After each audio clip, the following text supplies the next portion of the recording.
Ya no puedo guardar silencio. Heinz Guderian, el arquitecto de la guerra relámpago, escribió estas líneas cerca del final de su vida, estableciendo el tono para sus últimas memorias. Líder Panzer. Más que un registro de estrategia en el campo de batalla, fue un intento de explicar, justificar y quizás incluso confesar.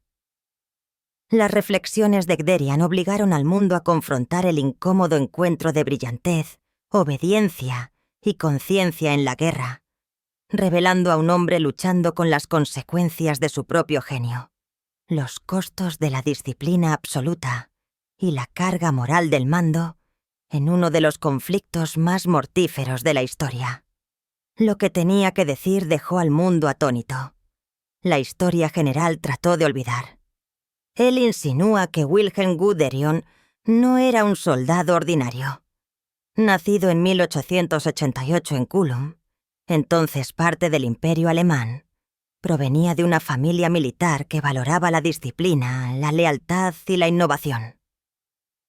Para cuando terminó la Primera Guerra Mundial, Guderian ya había demostrado ser un agudo analista de las comunicaciones y la logística militares. Pero su verdadera transformación comenzó en los años de entreguerras, cuando las restricciones militares de Alemania bajo el Tratado de Versalles obligaron a sus oficiales a pensar de manera diferente. Guderian no vio límites, vio oportunidades. Su obsesión por la velocidad, la coordinación y la guerra blindada pronto remodelaría los campos de batalla modernos para siempre. Durante las décadas de 1920 y 1930, Guderian se convirtió en uno de los pocos oficiales del Reichswehr que estudió y abogó por la guerra blindada sistemáticamente. Devoró literatura militar extranjera, incluidos teóricos británicos como Joseph C. Fuller y Basil Littleheart. Sin embargo, nunca fue un mero imitador. Visualizó los tanques no como apoyo para la infantería, sino como el instrumento principal de una guerra decisiva. Este pensamiento evolucionaría hasta convertirse en lo que se conoció como Blitzkrieg o guerra relámpago, un método que asombró a Europa con su velocidad y precisión. Para cuando comenzó la Segunda Guerra Mundial, las teorías de Guderian habían pasado del papel a la práctica. Sus divisiones blindadas atravesaron Polonia en 1939, cruzaron el Mosa en 1940 y recorrieron Francia con un impulso sin precedentes. En cuestión de meses, se convirtió en una leyenda dentro del ejército alemán y en un tema de fascinación en el extranjero. Pero la fama en la Alemania de tiempos de guerra tuvo un costo.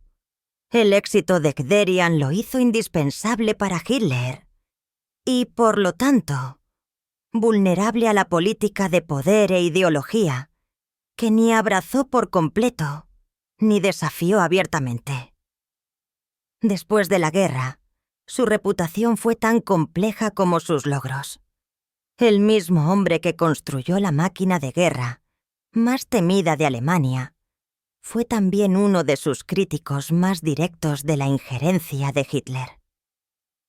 Capturado por los aliados y mantenido en detención, Guderian fue interrogado no solo sobre estrategia, sino también sobre moralidad. Cuando fue liberado en 1948, se enfrentó a un mundo que ya no lo veía como un comandante, sino como un testigo de la historia, y quizás como un participante que tenía más que explicar de lo que jamás admitió. Esa explicación llegó en 1952 cuando Líder Panzer se publicó en inglés, solo 2 años antes de su muerte. Fue su última oportunidad de aclarar las cosas y la aprovechó. El libro fue tanto una defensa como una reflexión, un esfuerzo por preservar su legado mientras confrontaba las consecuencias de sus innovaciones. Desde entonces, los historiadores han debatido si logró ese objetivo, o simplemente replanteó su historia. Pero Lo que es seguro es que el hombre que la historia una vez celebró como el arquitecto de la guerra mecanizada moderna, eligió terminar su vida no con silencio, sino con un ajuste de cuentas dentro de la mente del líder Panzer. Cuando Heinz Guderian se sentó a escribir Líder Panzer, no solo estaba relatando campañas militares, sino que estaba dando forma a cómo el mundo lo recordaría.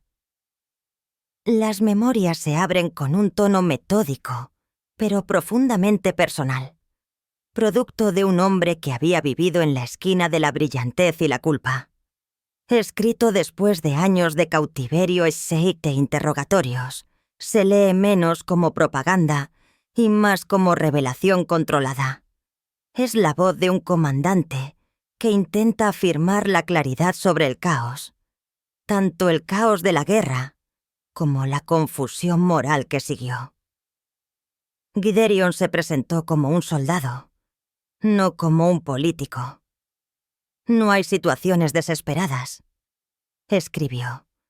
Solo hay personas desesperadas. La frase captura su mentalidad, pragmática, sin emociones y centrada en la disciplina y el control. Cada decisión se analiza a través de la razón y el deber. Su filosofía valoraba la lógica y la eficiencia, donde el valor de un comandante se medía por la capacidad de actuar con decisión bajo presión. Para Guderian, la indecisión era el fracaso, la vacilación era la derrota. Esta disciplina fue tanto su fortaleza como su escudo. En Líder Panzer, los soldados son instrumentos de ejecución, no de ideología. Enfatizó la profesionalidad, la creencia de que el mando militar podía permanecer separado de la corrupción política. Sin embargo, debajo de su prosa tranquila se encuentra la tensión. Su cuidadosa forma de expresarse, su repetido distanciamiento de la toma de decisiones políticas y su insistencia en que solo seguía órdenes sugieren a un hombre que todavía se defiende años después de que terminó la guerra. Los historiadores señalan que esta dualidad hace que las memorias sean convincentes, tanto testimonio como autojuicio. La voz de Guderian alterna entre el orgullo y la moderación. Celebra los logros técnicos de sus fuerzas blindadas en coordinación, velocidad y ataques decisivos, pero se abstiene de glorificar la destrucción. Las batallas se enmarcan como pruebas de voluntad e intelecto, no de moralidad. Su admiración por la precisión contrasta con la frustración ante el liderazgo político, en particular las órdenes impulsivas y la interferencia de Hitler. La crítica es implícita, nunca directa, revelando la tensión entre innovador y subordinado leal. Líder Panzer refleja este conflicto. Guderian construyó la máquina que impulsó las primeras victorias, pero la vio desmoronarse bajo la política y la ideología. Las memorias tratan tanto de estrategia como de obediencia y control. Su escritura precisa y contenida refleja la creencia de que los hechos podrían protegerlo del juicio. En los últimos capítulos, Guderian escribe con la confianza de alguien consciente de que su legado sería examinado por futuros oficiales e historiadores. Sin embargo, Líder Panzer no se trata solo de tanques y tácticas. Se trata de percepción. Cada párrafo está cuidado para mostrar cómo Guderian deseaba que la historia lo viera como el soldado profesional que entendía la guerra mejor que los políticos que la usaron mal. Las memorias se convierten en una ventana a la psicología de un hombre que reconcilia el genio con la responsabilidad. Sin embargo, en última instancia, Líder Panzer dejó al mundo atónito debido a la participación de Guderian con la Guerra Relámpago y sus reflexiones sobre ella. El nacimiento de la Guerra Relámpago. Para comprender el legado de Hein Guderian, primero debe comprender el mundo que creó. Un mundo que se movía a la velocidad del acero y el fuego. En Liederpanzer detalla los experimentos y las teorías que dieron origen a la doctrina de guerra más formidable de Alemania: la guerra relámpago. Aunque el término se popularizó más tarde, el concepto era su guerra definida por el impulso, el choque y la integración perfecta de tanques, infantería motorizada y apoyo aéreo. Fue una doctrina que rompió las convenciones de la Primera Guerra Mundial y remodeló la Segunda. En la década de 1920 y principios de la de 1930, Guderian y un pequeño grupo de oficiales alemanes desarrollaron en secreto tácticas blindadas desafiando el Tratado de Versalles. Lo que él visualizó fueron operaciones radicales rápidas y coordinadas, donde los tanques lideraban los asaltos en lugar de seguir a la infantería. «Las acciones hablan más que las palabras», escribió. «La diosa de la victoria otorgará sus laureles solo a aquellos que actúen con audacia». Esta filosofía de iniciativa y movilidad se convirtió en la base de su enfoque de mando. Guderian también insistió en que cada tanque estuviera equipado con una radio bidireccional, una innovación aparentemente simple que revolucionó la coordinación en el campo de batalla. Formaciones blindadas enteras ahora podían moverse y atacar como un solo organismo. Sus descripciones de las primeras maniobras en Polonia y Francia se leen como planos de ingeniería, precisos, analíticos y, en gran medida, desprovistos de exageración. Sin embargo, detrás de la claridad táctica se encuentra el orgullo. Sabía que había construido algo terriblemente eficiente. Las victorias relámpago de Alemania en 1939 y 1940 validaron sus teorías y consolidaron su reputación. Aún así, Liederpanzer transmite la moderación de la retrospectiva. La emoción de la innovación se ve atenuada por los costos humanos y logísticos que impuso. La velocidad que definió la guerra relámpago exigió una coordinación implacable. Cuando se produjeron averías mecánicas, escasez de combustible o fatiga, siguió el desastre. Los avances rápidos y profundos y los ataques blindados concentrados de Guderian revelan tanto la brillantez como el precio exigido a los hombres y las máquinas. Los historiadores señalan que debajo de la superficie analítica de Guderian hay inquietud. Sus creaciones habían superado la estrategia por sí sola, magnificando la capacidad destructiva de las guerras. La misma lógica que hizo que sus panzers fueran imparables en Francia, más tarde los atraparía en la inmensidad de Rusia. Sin embargo, nunca renunció a la guerra mecanizada, enmarcando los fracasos, en cambio, como el resultado de la interferencia de Hitler y el alto mando. Liederpanzer encarna tanto el genio como los puntos ciegos, una obra maestra técnica que no llega a reconocer las fuerzas ideológicas detrás de la derrota. A través de estas páginas, los lectores son testigos del nacimiento de la guerra relámpago y la contradicción de su creador. Un estratega cuyo intelecto remodeló la guerra y cuya conciencia luchó silenciosamente con el costo. En la calma precisión de sus palabras aparecen las primeras sombras de la reflexión. El hombre que una vez solo vio velocidad y victoria estaba comenzando en estos escritos finales a confrontar lo que ambos realmente significaban. Pero si sus escritos sobre la guerra relámpago fueron impactantes, fueron sus revelaciones sobre Hitler las que realmente dejarían al mundo sin palabras. Conflicto con Hitler en el alto mando. Entre las revelaciones más impactantes en Liederpanzer se encuentran los relatos de Guderian sobre su tensa relación con Adolf Hitler y el alto mando alemán.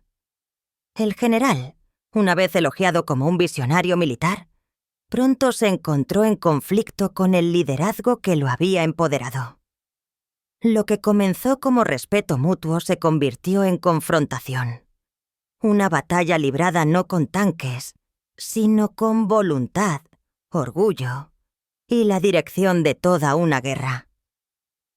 Guderian documenta estos enfrentamientos en tonos medidos pero críticos. Disecciona en lugar de exagerar, revelando la frustración a través de un lenguaje preciso. En repetidas ocasiones, critica las decisiones que creía que desafiaban la razón y saboteaban el éxito, particularmente durante la Operación Barbarroja en 1941.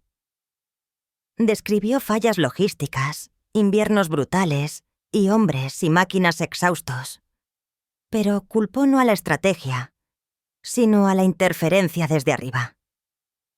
Recuerda con franqueza el desprecio de Hitler por el asesoramiento profesional, señalando las órdenes emitidas por intuición en lugar de análisis. «No hace falta decir», escribió, «que con frecuencia me han preguntado por qué acepté la difícil posición. Era necesario salvar a millones de soldados y civiles alemanes». Estas palabras revelan tanto su sentido del deber como los límites de su desafío. Un soldado que sirve a un país en crisis mientras navega por un mando irracional. A finales de 1941, las tensiones alcanzaron su punto máximo. Guderian abogó por un impulso concentrado en Moscú, pero Hitler desvió fuerzas a otros lugares. La disputa escaló, y en diciembre de 1941, Guderian fue destituido. El arquitecto del moderno brazo Panzer fue marginado en el momento crítico de la guerra. Líder Panzer trata esto no con amargura, sino con reflexión calculada, enmarcando la destitución como política y personal. Cuando regresó al mando en 1943 como inspector general de las tropas blindadas, la relación siguió siendo tensa. El control de Hitler era absoluto, sus decisiones cada vez más erráticas, y Guderian ya no podía influir en la estrategia. Aunque continuó enfatizando la movilidad y la fuerza concentrada, los recursos eran escasos. El combustible, los tanques y los hombres estaban disminuyendo. Alemania seguía luchando, pero desde dentro ya estaba fracturada. Los historiadores señalan que la descripción de Guderian tiene un doble propósito. En un nivel, es una crítica profesional de la interferencia política en las operaciones militares. Debajo de eso, busca distanciarse del colapso moral y estratégico del régimen. Al enfatizar la oposición a Hitler, se presenta como una voz de la razón en un sistema consumido por la ideología. Si esta es una reflexión honesta o una reconstrucción cuidadosa, se debate, pero el efecto es claro. Los lectores son testigos de las fracturas internas del Tercer Reich, como una tensión vivida entre los generales y su líder. En estos capítulos, el confiado arquitecto de la guerra relámpago se convierte en un observador cansado de su desmoronamiento. Líder Panzer no dramatiza la confrontación, pero el peso de la reflexión de Guderian dice mucho. Sus memorias revelan a un comandante que se enfrenta a los límites del control, dividido entre el deber y el descenso, la paradoja que definió sus últimos años. Pero, después de su publicación, algunas personas comenzaron a cuestionar si Líder Panzer pintaba a Guderian con una luz mejor de la que merecía. Había escapado de ser condenado como criminal de guerra debido aquí a la falta de pruebas. Y para muchos, Líder Panzer fue solo otra forma para que él se distanciara de los horrores que infligió Hitler. El peso de la obediencia. Si líder Panzer registra triunfos blindados, es igualmente una crónica de moderación moral, y algunos argumentarían que de evitación. Debajo de los mapas y las descripciones de batalla, Heinz Guderian luchó con una lucha más personal. ¿Cómo justificar la obediencia en un régimen que había cruzado todas las líneas éticas? Sus memorias escritas justo antes de su muerte se leen como un intento de definir el límite entre el deber de un soldado y la conciencia de un ser humano. A lo largo de Líder Panzer, Guderian se presenta como el profesional impecable centrado no en el movimiento, la logística y la eficiencia del mando. Sin embargo, sus silencios son tan reveladores como sus palabras. Escribió sobre las dificultades de sus soldados en el abominable frío, las noches de insomnio preocupado por los hombres sin refugio y la frustración con las fallas de suministro, pero casi nada sobre el sufrimiento de los civiles o las atrocidades cerca de su mando. Los historiadores han señalado esta ausencia como uno de los aspectos más significativos de sus memorias. No es lo que escribió lo que sorprendió a los lectores, sino lo que eligió no escribir. El encuadre de Guderian fue deliberado. Constantemente enfatizó que era un soldado, no un político. En su opinión, la responsabilidad por los crímenes morales o ideológicos recaía en los líderes políticos, no en el ejército profesional. La única condición que adjunté, escribió, fue que se empleara un número suficiente de divisiones blindadas y motorizadas. Declaraciones como esta refuerzan su imagen de enfoque militar. El campo de batalla es un sistema cerrado, separado del caos político circundante. Sin embargo, los lectores de la posguerra no pudieron aceptar esa separación.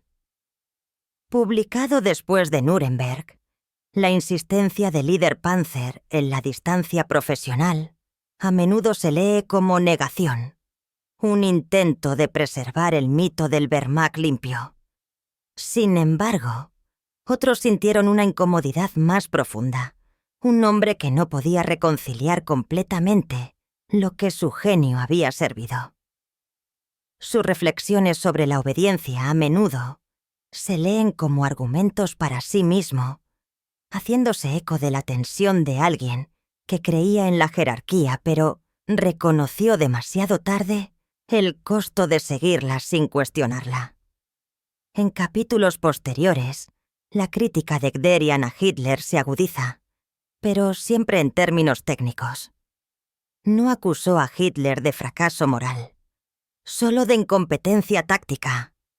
Las órdenes impulsivas y las pérdidas inútiles se enmarcaron como lecciones de liderazgo, no de desafío. Este enfoque en la profesionalidad lo aisló durante la guerra, pero en retrospectiva también se convirtió en una jaula, confinando su verdad dentro de lo que un soldado podía admitir con seguridad. Lo que emerge de Líder Panzer no es confesión, sino una sutil fatiga moral. Al abordar el deber sin abordar las consecuencias, Guderian obliga a los lectores a situarse en el espacio entre la comprensión y el juicio. Es esta tensión la que se ha convertido en el aspecto más inquietante de su legado, y el lugar donde los historiadores han encontrado grietas en la narrativa. Grietas en la armadura.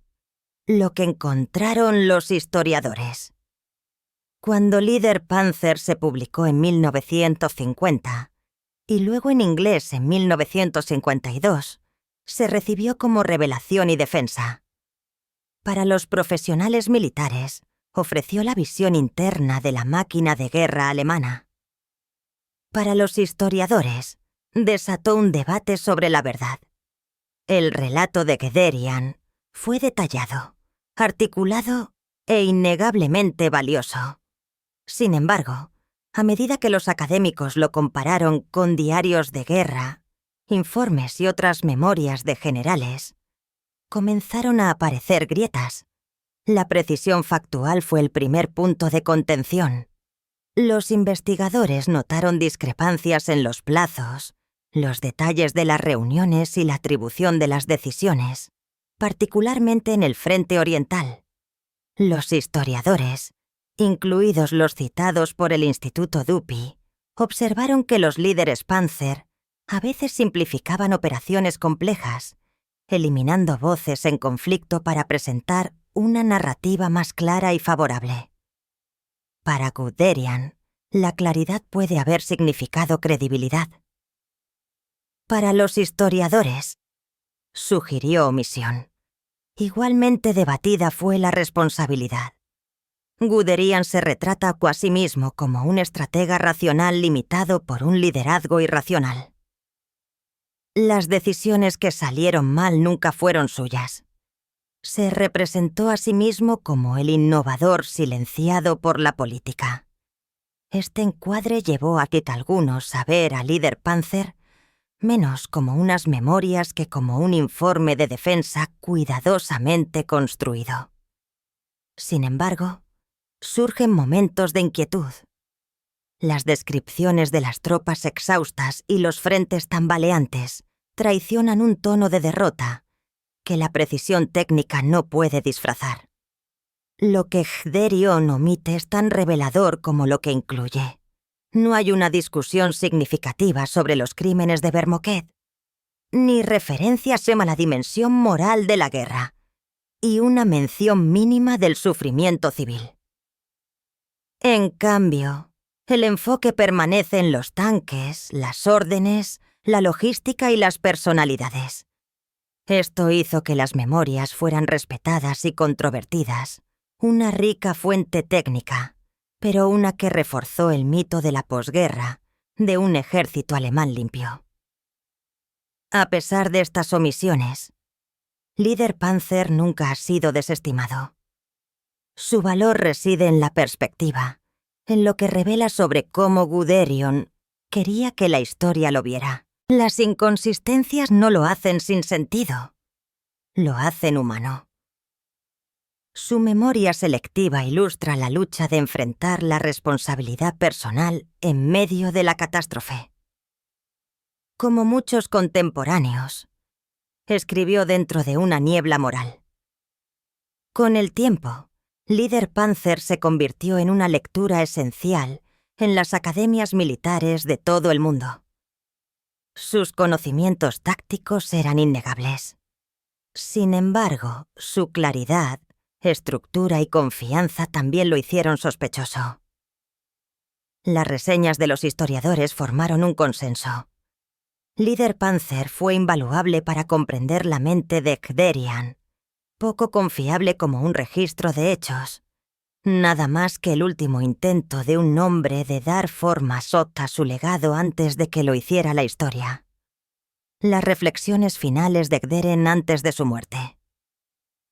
Cuando Heinz Guderian completó líder Panzer, se acercaba al final de una vida larga y turbulenta, aunque todavía no lo sabía. 4 años después se habría ido, dejando atrás no solo un legado militar, sino un libro que sigue inquietando a historiadores y soldados por igual. Guderian pretendía que sus memorias fueran una última palabra, un resumen controlado de una carrera que abarcó 2 guerras mundiales y remodeló el combate. Sin embargo, debajo de la escritura segura, hay un claro cansancio. En los capítulos finales, el rápido análisis de tácticas y logística da paso a la fatiga personal y la introspección tranquila. Con frecuencia no puedo dormir por la noche, admitió, y mi cerebro da vueltas y vueltas mientras trato de pensar qué más puedo hacer para ayudar a mis pobres soldados que están ahí fuera sin refugio, en este abominable frío.